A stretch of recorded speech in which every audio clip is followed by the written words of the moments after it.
Man, this was a pretty bad Raw. So let's talk about it then. Show started off with Drew McIntyre. He talked about his win over Randy Orton. And then Randy Orton would attack Drew McIntyre from behind by giving him not one but 2 punt kicks. So before we continue, please be sure to hit that like button. Subscribe if you're new. Hit the notification bell and be sure to follow me on Twitter as well for more updates. If you want to hear what I have to say on Twitter or what I do on Twitter, then you can do that. But anyway, now we'll move on to Nia Jax. She was she informed everybody that she was reinstated. Of course she is, because she had to apologize to Pat Buck. That's what she did. Shayna Basler went out to have a match with Bayley. And the interesting thing here is that you can see Sasha looking very sad that she's no longer Raw Women's Champion. She's just hugging the SmackDown, the tag team title, not SmackDown. Wish that'll be coming soon. The Women's Tag Team title, like it's her only child left. Which it technically is. If they both lose those, then they're both gone from them. So Bayley versus Shayna Basler. That match ends in a disqualification due to Nia Jax interfering. And then all of a sudden, WWE just announces at WWE Payback, Sasha and Bayley are going to take on Shayna Basler and Nia Jax for the Women's Tag Team titles. Why? Can someone tell me why? Like, literally, you're putting 2 people who have never teamed with each other together. Nia Jax and Shayna Basler, they hate each other. But yet WWE thinks it's a good idea to put these 2 together. I don't trust WWE here, because WWE have a bad habit on putting random people together and they end up winning the tag team titles. There's a good couple of exceptions. You had Dolph Ziggler and Robert Roode. They were a random pairing. They became tag team champions. Seth Rollins and Braun Strowman. Remember that tag team? Braun and Seth? Braun and Nicholas? Remember that kid, Nicholas? You had Seth and Jason Jordan. The Miz and Shane McMahon. You've had so many instances where WWE just puts even John Cena and Batista, John Cena and The Miz, John Cena and HBK. There's been so many instances where WWE have just put 2 random people together and they become tag team champions. Stupid. Absolutely stupid. I don't like that. You're going to put 2 random people together for what reason? Shayna Basler doesn't need the tag team titles. Neither does Nia. Nia Jax comes back from suspension and you reward her with a tag team title match? How does that make sense? How is that even fair? This can't be the end. This can't be the end of everything WWE has done with Sasha and Bayley. This can't be the end. Sasha and Bayley have done everything in their power to make the tag team division relevant and make it mean something. And you're going to have them drop the tag team titles to 2 bums? Shayna Baszler and Nia Bum? Sure, Sasha and Bayley know how to give Nia good matches, because Sasha and Bayley have done that. They've given Nia great matches. But Shayna Basler, on the other hand, they're not that great. Shayna Basler, on the other hand, she hasn't had great matches at all. She hasn't had a single great match since she came up to the main roster. I'm not kidding you. I would rather Alexa Bliss versus Nikki Cross again.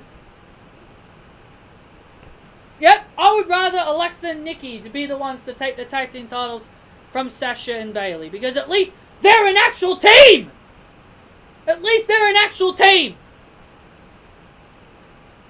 I would rather them because they're an actual team. I don't want to see Sasha and Bayley lose their tag team titles to a random pair. I would rather them lose the tag team titles to an actual tag team. No joke, I'm not kidding. I would rather Alexa and Nikki. And look, if they lose the tag team titles, sure, will it bother me if they lose the tag team titles? Maybe a little it will. It mostly will because I don't like the idea of WWE giving it to a random team like Nia and Shayna. But then the other half of me is like, well, if they lose the tag team titles, so what? It basically means Sasha will now challenge for the SmackDown Women's Championship eventually. But WWE has said, well, we don't know, well, people have said that WWE moved Hell in a Cell to November. I've heard people say that Hell in a Cell got moved to November 1st, and there's no pay-per-view in October. So I guess that means they're bringing back Evolution? That has to what that means, right? That has to be the reason. Why would you move Hell in a Cell to November if you're not going to bring back Evolution? So to me it feels like Evolution 2 is going to become a thing. At least I hope so. Because why would you move Hell in a Cell to November 1st and October has like no pay-per-view? October has to have Evolution. That's the only way I will accept Sasha and Bayley losing the tag team titles at Payback. It's the only way. It's the only way I'll accept them losing the tag team titles if they eventually announce that Evolution will be coming in October. It's the only way. And that's the truth. If not, then I don't want them to lose the tag team titles. Even though I think it's a stupid idea to have them lose the tag team titles to a random pairing, as long as there's a reason. Then we had a fatal 4-way match between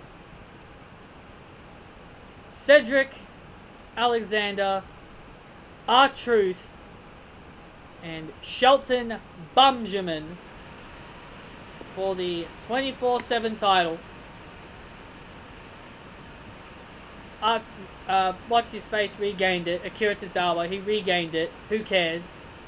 Guess he's a 4-time champion now. Don't really care, I guess. Then we had Montez Ford face Angel Garza. I'm not sure if they dumped Zelina Vega. I was kind of confused by their segment.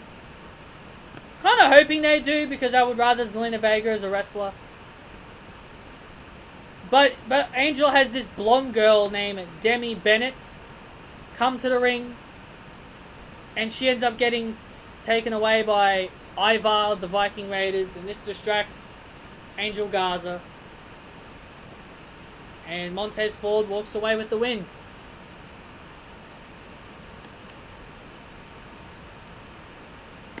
Don't really care. We had the Riot Squad and Bianca Belair face off against the Iconics and Zelina Vega. You know what's funny? You know what's funny? The funny thing is, this is the only way that the Iconics ever lose to the Riot Squad. Every time the Iconics face the Riot Squad, they beat them. But then when Bianca Belair gets involved, if it's Ruby, when it was just her and Ruby, when it was just Bianca and Ruby, here's the thing. Every time the Riot Squad have faced the Iconics, they've always lost. But then you get Bianca and Belair involved, they always seem to beat the Iconics because of that. I just think it's kind of weird. All six of these women have all bright futures in WWE. People are really putting over Bianca Belair as she's the big star out of all of them.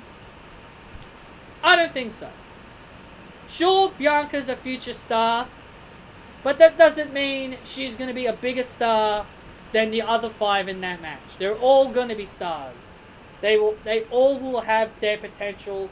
They all have potential. All 6 of them, Vega, Billy, Peyton, Ruby, Liv, they all have potential. They all have potential to be future champions in WWE. Not just Bianca. All of them do. And we had an arm wrestling match between Apollo Crews and Bobby Trashley. Apollo Crews won. Don't care. Natty and Lana making fun of Mickie James. Didn't care about this. Mickie came out, punched Natty in the face and kicked Lana in the head. Didn't care. Bobby went to Raw Underground, beat up a couple of people. Who cares? Then we had the debut of Bask in His Glory. Oh, bask in His glory. Oh, wait. He doesn't have that song anymore.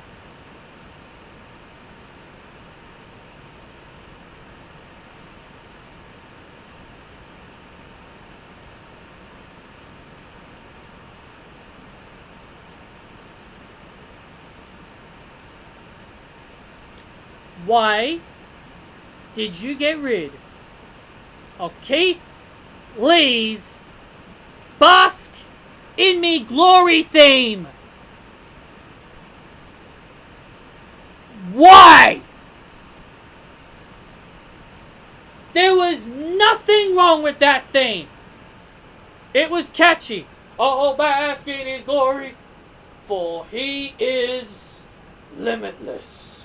Bask in His glory, for He is limitless. Bask in His glory. Oh, bask in His glory, for He is limitless. Yet you replace this theme for this random theme, this generic jobber theme. What the hell? So stupid, man. So stupid. So Keith Lee would go on to have a match with Randy Orton, which Randy would end up winning by disqualification. So Keith Lee loses his debut by disqualification. Asuka and Sasha had their rematch, which I don't know why. To be perfectly honest with you guys, when I saw this match get advertised, I knew Sasha was going to lose. I knew there was no way she wasn't winning. But why give them this rematch? But why? Why did you need to have Sasha Banks tap out twice in 2 days? The SummerSlam match was the perfect ending. The SummerSlam match was the perfect ending to their feud. There was no reason to add another match just to make Sasha lose again. Bayley was useless again. Bayley once again being a bad friend and not being able to help Sasha. So it only continues to plant their eventual breakup. And then the main event was Ray and Dominic facing off against Seth Rollins and Murphy in the main event. Finally, Bruce Pritchard actually does something good with Murphy. Puts him in the main event of Monday Night Raw. Finally, Bruce Pritchard actually did something good. But most people would think that he was in the main event mainly for Dominic Mysterio. But Retribution came out, and they ended up attacking the Mysterios. Where were they at SummerSlam? Where were they at SummerSlam? You would think Retribution being at SummerSlam would have been the right thing to do here. Now, as you guys can see, there were less members of Retribution this time, and there was this tall guy. There was this real tall guy. I'm thinking it's Dominik Dijakovic. I'm thinking that has to be Dominik Dijakovic. I saw there was another angle where you'd see the guy, he had dark skin. Another guy, one of the guys in the middle had dark skin. I think that could be Roman. That could be Roman. There was 2 short girls. Now, I don't know who they could be. I've heard some people say that could be Dana Brooke. Some people could say it could have been... I know it's not Alexa. Some people think it could be Alexa. No way it's Alexa Bliss. But I don't really know who the women are. The only people I could recognize, maybe, that Dominic Dijakovic could be one of them, and maybe Roman Reigns could be the other one. Maybe Aleister Black. Maybe the other one could have been Aleister Black. That's another thing I forgot to mention. Aleister Black turned heel today on Monday Night Raw. Funny how I actually predicted that. Funny how that's what I said in my SummerSlam review. I said they should turn Aleister Black heel, and that's exactly what they did. Good to see WWE's actually listening. So that was good to see Aleister Black turn heel. So yeah, I think maybe Aleister Black could be one of the members of Retribution. So I think Aleister Black, Roman Reigns, and Dominic Dijakovic. I think those are the guys. As for the females, I'm sticking with my original picks. I'm sticking with Santana Garrett and Indy Hartwell. If it's not Santana Garrett, maybe Kaylee Ray and Indy Hartwell.